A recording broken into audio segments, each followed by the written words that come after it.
On paper, Air Canada's short-haul business class is the best of both worlds. Unlike European airlines, you get a dedicated business class seat rather than just an economy one. And unlike US airlines, you get lounge access and a meal even on very short flights. On this quick trip to Canada, I booked 3 business class flights to try out Air Canada Jazz, mainline business class on the Airbus A220, and Air Canada Rouge. But unfortunately, Air Canada has really been struggling during and post-pandemic, and I sure dealt with the impact of these failings on this trip.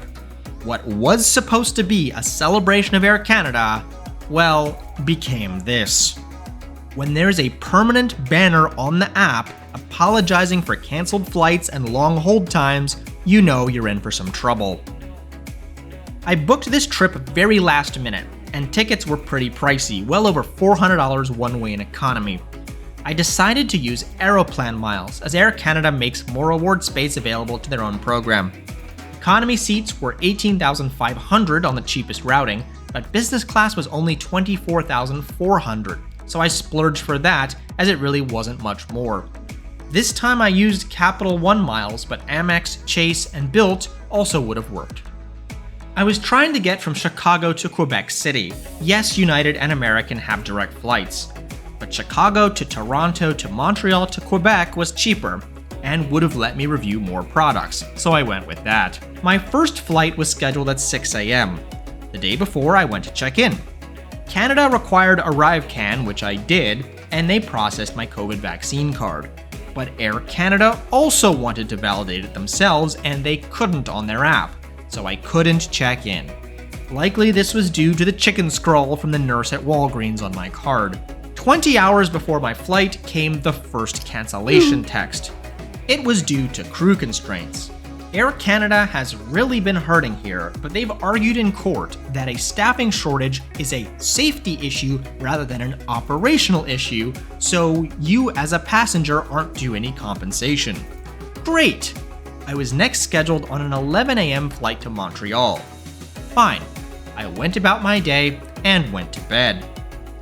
At 4:10 a.m. came the second cancellation, this time due to a technical issue.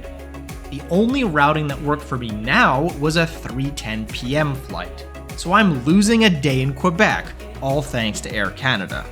I mean, these things happen, and I didn't lose my cool, but this is getting ridiculous. I arrived at O'Hare, and the friendly and apologetic ground staff offered me $60 in meal vouchers for my delayed flights, for $15 vouchers, 2 per each canceled flight. Given that this was a free ticket, I was happy with that, especially since they're good for a year in any airport Air Canada flies to. There's plenty of good food in and around Terminal 2, from Santa Monica Summer House and Wicker Park Sushi, which is a complete lie. There's no location in Wicker Park, they just thought that would sound cool. I'm also a big fan of the Publican, but if you're in O'Hare, there's only one place to eat, and that is Tortas. My $15 got me a Cubano sandwich, which was excellent as always. My ticket also came with access to the United Club, though not the Polaris Lounge. I reviewed this lounge in Terminal 2 the last time I flew on Air Canada. Fortunately, since then it's gotten a makeover and the upholstery is no longer falling apart. There's great views of the runway and apron, a basic bar and snacks, but I maintain it's nothing earth-shattering. My flight arrived and I made my way to the gate as it pulled in. We started boarding 9 minutes prior to scheduled departure, which was still marked as on time, and the flight was completely full, likely due to reaccommodating everyone. The seats on the Embraer 175 are in a 1-2 in business and 2-2 in economy. These poofy old-style seat recliners were pretty great actually, with tons of legroom and wide seats. There's an in-seat entertainment screen, take that American, but it's so slow and outdated that most folks didn't use it. USB power is there, but like last time, it was so wimpy that it only charged my phone a few percentage points over the entire flight. The flight attendant was very friendly, clearly enjoying her job, and stored a heavy rollerboard for passengers, which I'm pretty sure is against airline union rules in the United States. At this time, masks were mandatory on all Canadian transport. Boarding was completed 7 minutes late, and the safety video played as we pushed back. Then came the ads after the safety video. This is incredibly tacky and encourages people to tune out the safety briefing. Ads for travel and cars, seriously.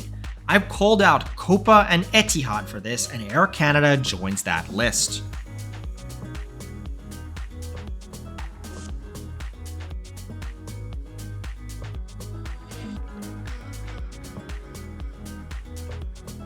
Flying time to Montreal was an hour 40 at 35,000 feet. What meal you get depends on the duration of your flight. As this flight was under 2 hours, there was no choice of meal and it was cold. We were served a platter of hummus and feta cheese that I got with a Canadian beer. It's a small amount of food, but it was a nice little snack, and I really can't complain.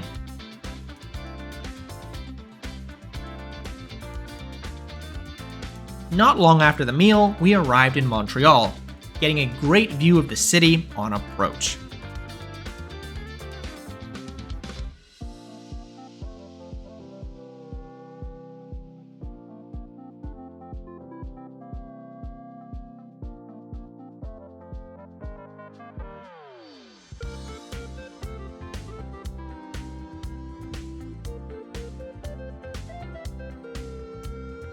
Several people had very tight connections and we were delayed, so we were asked to remain seated to help them get off first. So Air Canada jazzed on the Embraer 175.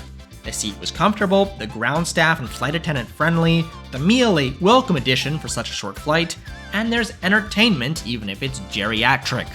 I should be singing its praises. But something is very, very wrong with Air Canada now. Flights get cancelled, I get that. But 2 flights cancelled for different reasons on the same day? And as we'll see in the next video, the string of disasters continues. I can't in good conscience recommend Air Canada to people right now, at least if operational reliability is at all important. I ended up arriving to my final destination nearly 10 hours later than planned. My disappointment is immeasurable, and my day is ruined. Thanks for watching. If you like this video, click that button and please subscribe for many more flight reviews to come. I'll see you next time where the disappointments and delays continue on Air Canada Rouge.